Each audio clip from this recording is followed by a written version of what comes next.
Legal nga seremonya sa kasal nga tag 2 pesos lang aniya na usab.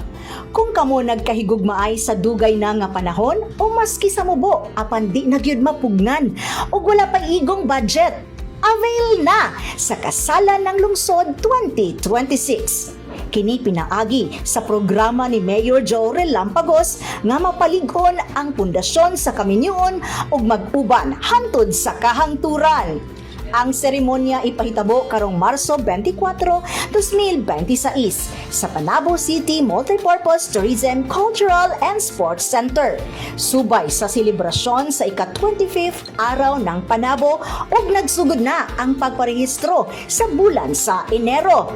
Ug sa Pebrero 28, 2026 ang deadline sa pagparehistro niini.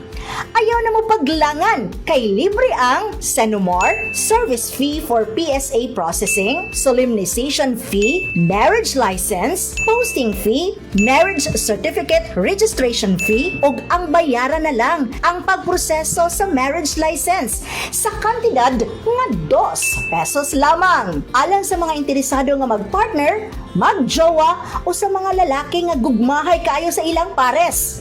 Dali na! Pakuratin yung bebe sa kasalan nga di ninyo malimtan. Barato na kasal, apan mahal nga gugma ang inyong madala. Kini si Dali Amag nagikan sa City Information Office. Advance congratulations and best wishes!